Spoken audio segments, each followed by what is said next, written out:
नमस्कार साथियों, मैं सुभाष गोदारा एक बार फिर आप सभी का स्वागत है हमारे YouTube channel Shri Karni classes पर। साथियों, पिछले वीडियो में अपने पूर्व वैदिक काल के बारे में पढ़ा। आज का अपना वीडियो है वो उत्तर वैदिक काल पे रहेगा।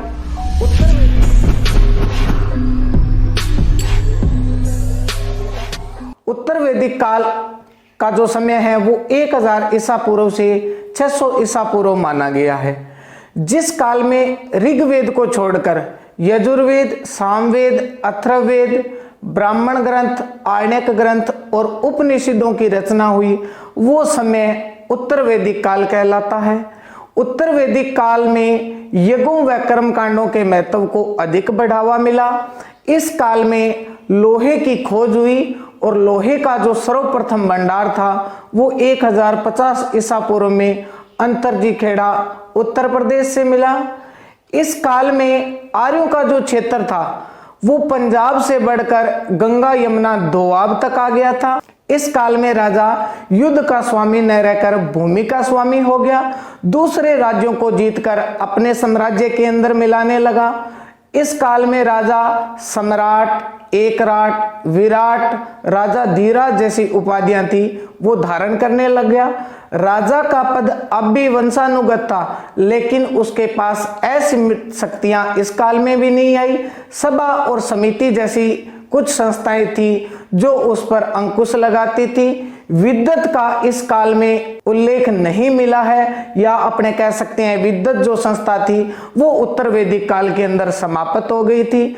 सभा व समिति को अथर्ववेद के अंदर प्रजापति ब्रह्मा जी की पुत्रियां कहा गया है। इस काल में वर्ण व्यवस्था के अंदर भी कठोरता आई। वर्ण व्यवस्था अब कर्म पर आधारित न होकर जन्म पर आधारित हो गई। व्यक्ति जिस कुल, जिस परिवार में जन्म लेता वही उसका वर्ण माना जाता था। महिलाओं की स्थिति के अंदर भी इस काल में गिरावट आई। उनका जो उपनयन संस्कार था या जो शिक्षा का अधिकार था वो समाप्त हो गया। लेकिन शतपथ ब्राह्मण ग्रंथ में गार्गी, मैत्री, ग्रहिता जैसी कुछ विदुषी महिलाओं का उल्लेख किया गया है। ये उत्तर वैदिक काल की ऋषिका थी। इस काल में शूद्रों की स्थिति के अंदर भी गिरावट आई। शूद्रों का जो उपनयन संस्कार था वो भी समाप्त हो गया था। पढ़ने का अधिकार शूद्रों का भी छीन लिया था। उत्तर वैदिक काल के जो लोग थे वो 4 प्रकार के मर्द भांड, मिट्टी के जो बने बर्तन थे, इनसे परिचित थे। लाल रंग के मर्द भांड, काले रंग के मर्द भांड, लाल काले मर्द भांड और चित्रित धूसर मर्द भांड। सर्वाधिक जो लाल रंग के प्रचलित मर्द भांड थे और चित्रित धूसर जो मर्द भांड थे वो इस युग की विशेषता माने गए हैं। उत्तर वैदिक काल में भगवान इंद्र और अग्नि का भी पहले जैसा महत्व नहीं रहा। उत्तर वैदिक काल के जो प्रमुख देवता थे वो प्रजापति ब्रह्मा जी, भगवान शिव और भगवान विष्णु थे। मूर्ति पूजा का जो आभास है वो भी इस काल में देखने को मिलता है। यजुर्वेद, सामवेद और अथर्ववेद की रचना भी उत्तर वैदिक काल के अंदर हुई थी। यजुर्वेद है यह यज्ञ व कर्मकांडों से संबंधित है। यह गद्य और पद दोनों के अंदर लिखा गया है। इसकी 2 शाखाएं हैं, शुक्ल यजुर्वेद और कृष्ण यजुर्वेद। सामवेद की बात करें तो इससे आरती और प्रार्थनाओं के संबंध में जानकारी मिलती है। भारतीय संगीत का जनक भी सामवेद को माना गया है। अथर्ववेद से जादू टोने, जड़ी बूटी व औषधीय ज्ञान की जानकारी मिलती है। भारतीय चिकित्सा पद्धति का उदय भी अथर्ववेद से माना गया है। वेदों का वर्गीकरण व संकलन करता है वो महर्षि कृष्ण देवपायन वेदव्यास जी को माना गया है। वेद त्रय के अंदर ऋग्वेद, यजुर्वेद और सामवेद को रखा गया है। अथर्ववेद है वो वेद त्रय के अंदर नहीं आता। वेदों के बाद आते हैं ब्राह्मण ग्रंथ। वेदों को आधार मानकर जो कर्मकांड आधारित साहित्य लिखा गया वो ही ब्राह्मण ग्रंथ कहलाए। ऋग्वेद के ब्राह्मण ग्रंथ है ऐत्रेय और कौशितकी।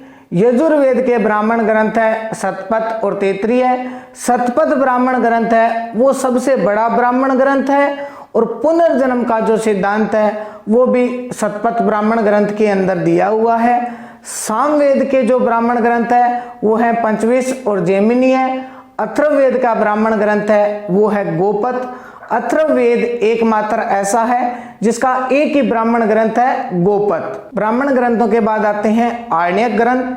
अरण्य का अर्थ है वन या एकांत में पढ़े जाने वाले रहस्यात्मक ग्रंथ ही आरण्यक ग्रंथ कहलाए। आरण्यक ग्रंथों की जो संख्या है वो है 7। पहला है ऐत्रेय, संखायन, मैत्रायणी, मध्यंदिन, वृहदारण्यक और 7वां है तलवाकार। ये 7 हैं वो आरण्यक ग्रंथ हैं। अथर्ववेद का कोई भी आरण्यक ग्रंथ नहीं मिला है। आरण्यक ग्रंथों के बाद आते हैं उपनिषद। उप का अर्थ है समीप, निषद का अर्थ है निष्ठापूर्वक, अर्थात ज्ञान प्राप्ति के लिए निष्ठापूर्वक गुरु के समीप बैठना। वेदों का अंतिम भाग होने के कारण वेदांत भी कहा गया है। उपनिषदों में जगत, आत्मा और ब्रह्म संबंधी सैद्धांतिक और दार्शनिक बातें दी गई है। उपनिषदों की जो संख्या है वो 108 मानी गई है, लेकिन जिनमें उल्लेखनीय जो उपनिषद है इनकी संख्या है वो है 12। इस केन, कंठ, पर्सन, मुंडको, मांडुक्य, वृहदारण्यक, श्वेताश्वर, छांदोग्य, मैत्रायणी, ऐत्रेय और त्रैत्रेय। सबसे बड़ा जो उपनिषद है वो है वृहदारण्यक। इसी उपनिषद में महर्षि याज्ञवल्क्य और गार्गी के बीच का संवाद दिया गया है। सबसे छोटा जो उपनिषद है वो है मुंडक्य। मुंडको उपनिषद में भारत का जो राष्ट्रीय वाक्य है सत्यमेव जयते ये दिया हुआ है। और मुंडको उपनिषद में ही कहा गया है यज्ञ एक ऐसी नौका है जिस पे भरोसा नहीं किया जा सकता। यम व नचिकेता के बीच का जो संवाद है वो कंठो उपनिषद के अंदर बताया गया है। निष्काम कर्म का जो सिद्धांत है वो ईशो उपनिषद के अंदर दिया हुआ है। त्रिमूर्ति का जो उल्लेख है वो मैत्रायणी उपनिषद के अंदर दिया हुआ है। चारों प्रकार के जो आश्रमों की जानकारी है वो जवालो उपनिषद के अंदर दी गई है। मनुष्य के जीवन को 100 वर्ष का मानकर उसे 4 आश्रमों में विभाजित किया गया था या बांटा गया था। नंबर 1 ब्रह्मचर्य आश्रम, नंबर 2 गृहस्थ, नंबर 3 वानप्रस्थ और नंबर 4 संन्यास आश्रम। पहला जो आश्रम आता था ब्रह्मचर्य आश्रम था जो 0 से 25 वर्ष आयु का माना गया था। दूसरा जो आश्रम था वो था गृहस्थ आश्रम जो 25 से 50 वर्ष की आयु के बीच में माना गया था।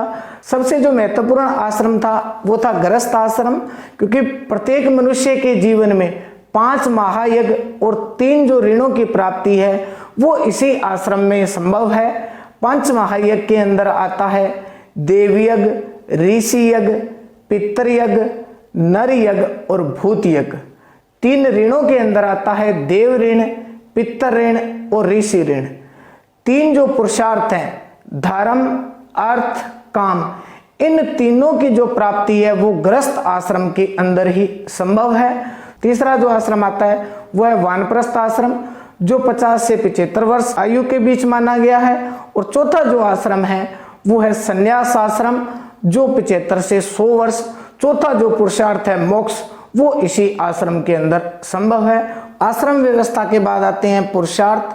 भौतिक व आध्यात्मिक जीवन के मध्य जो संतुलित दृष्टिकोण है वो ही पुरुषार्थ कहलाए। पुरुषार्थ हैं वो है 4 धर्म, अर्थ, काम और मोक्ष। पुरुषार्थ के बाद बात करें अपने महाकाव्य की तो महाकाव्य हैं वो 2 माने गए हैं। नंबर 1 रामायण और नंबर 2 महाभारत। रामायण की जो रचना थी वो महर्षि वाल्मीकि जी ने की। महाभारत की जो रचना थी वो महर्षि वेदव्यास जी ने की थी। महाभारत का प्राचीन नाम है वो है जय संहिता। ये था उत्तर वैदिक कालीन समय में लिखा हुआ वैदिक साहित्य। ठीक है साथियों, मिलते हैं अगले वीडियो में एक नए टॉपिक के साथ। तब तक के लिए धन्यवाद।